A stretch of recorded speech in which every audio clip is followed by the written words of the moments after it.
ငရင်တန်တဲ့ဒေသများမှာမိသက်ဦးစီးဌာနမှရေကားများကူညီပေးမှုအတွက်ငွေတောင်းခံခြင်းမရှိငွေတောင်းခံမှာကတိုင်ကြားနိုင်ဆိုတဲ့အကြောင်းအရာကိုမျှဝေတင်ပြပေးသွားမှာဖြစ်ပါတယ်ရှင်။မလ28ရက်နေ့မှာလောက်ခတ်ခဲ့တဲ့မန္တလေးမြေငရင်ကြီးကြောင့်ထိခိုက်ပျက်စီးမှုများရှိခဲ့တဲ့နေပြည်တော်ကောင်စီနယ်မြေအတွင်းလျှက်စစ်မီးလိုင်းများဆက်သွယ်ရေးစခန်းများအလင်းအမြန်ပြင်ဆင်ပြီးစီးခဲ့ပေမဲ့လည်းရေပိုက်လိုင်းများချွေရင်းပျက်စီးမှုကြောင့်ပြင်ဆင်နေဆဲဖြစ်ရာ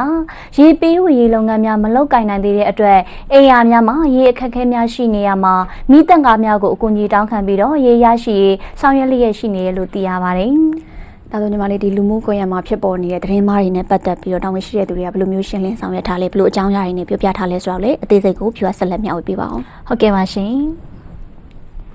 ဒီလိုဆောင်ရွက်လျက်ရှိရမှာမိသက်ရေကားတစ်စီးကိုငွေကျပ်3သိန်းမှ3သိန်းခွဲအထိပေးရကြောင်းအွန်လိုင်းမှာသတင်းများထွက်ပေါ်လာတဲ့အတွက်နေပြည်တော်မိသက်ဦးစီးဌာနရုံးချုပ်မှာညွှန်ကြားရေးမှူးတဦးဟာမြန်မာသတင်းစင်ကဆက်သွယ်မိမှန်ထားရမှာ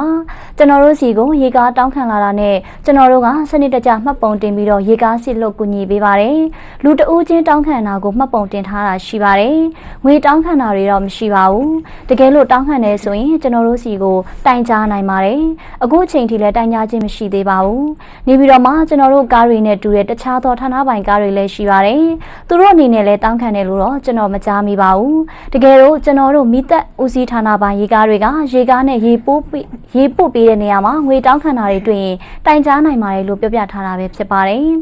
အလားတူမန္တလေးတိုင်းဒေသကြီးစကိုင်းတိုင်းဒေသကြီးတို့အပါအဝင်ငရင်တန်းကြောင့်ရေအခက်အခဲဖြစ်ပေါ်ပါကမိသက်ဦးစီးဌာနများသို့အကူအညီတောင်းခံနိုင်မှာကြောင်းမိမိတို့ရဲ့အထူးတာဝန်ဖြစ်တဲ့မိလောင်ပါကမိငိမ့်သက်ရန်အသည့်အနေထားဖြင့်အသင့်စုဖွဲ့ထားတဲ့ကားများကိုတီးခြားထားရှိပြီးတော့ငရင်တန်းဒီ